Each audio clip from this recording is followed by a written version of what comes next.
My fellow Americans, over 350 years ago, a small band of pilgrims, after gathering in their first harvest Plymouth colony, invited their friends and neighbors who were Indians to join them in a feast of Thanksgiving. Together they sat around their bountiful table and bowed their heads in gratitude to the Lord for all he had bestowed upon them. This week, so many years later, we too will gather with family and friends and after saying grace, carve up a turkey, pass around the cranberries and dressing, and later share slices of pumpkin pie. We Americans have so much for which to be thankful. Think of the great expanse of our nation, the rolling hills of our immense farmland. Even in years of drought, as this year has been, the plows and the sweat of America's farmers call forth from our good earth more food than we can possibly eat. So much food that, taken together, our harvests of wheat, corn, soybeans, fruits, vegetables, and all the other bounty of our land make up one of our most important exports. Not only we, but the entire world can be thankful for that. Millions of children across all the continents are happier, healthier, and stronger because of America's farmers. Now, think of our manufacturing centers.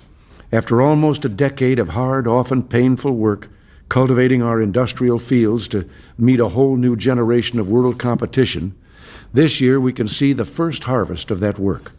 Almost every American industry is zipping along at near full capacity.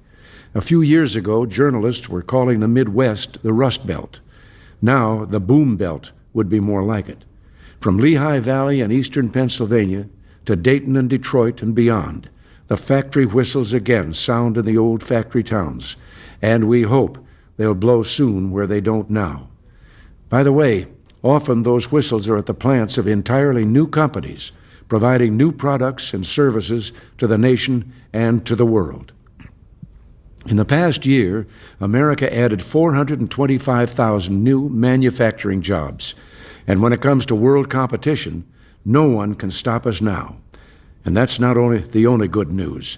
According to one of the foremost authorities in manufacturing, Peter Drucker, the old myth about low wages and low manufacturing costs may be dead for good. In this age of high technology factories, highly paid skilled workers, America's kind of workers, produce so efficiently that no one can touch them.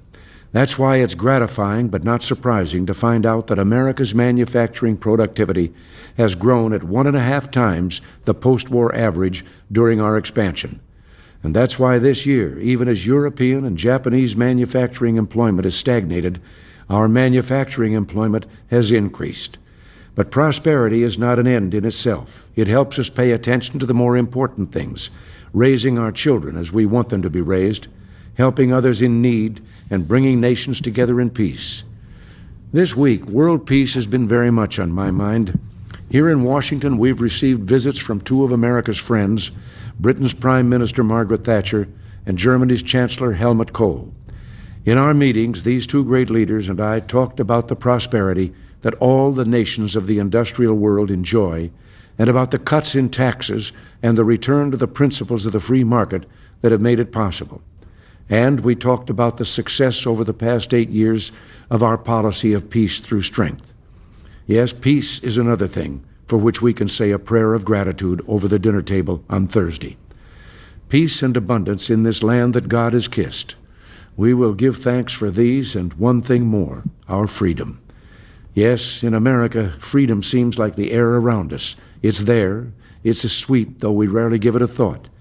Yet, as the air fills our lungs, freedom fills our souls. It gives breath to our laughter and joy. It gives voice to our songs. It gives us strength as we race for our dreams. Think of those around the world who cannot bow their heads in prayer without risking their lives. Think of those countries where to write an honest word, or even to own a child's simple toy printing press, is a crime.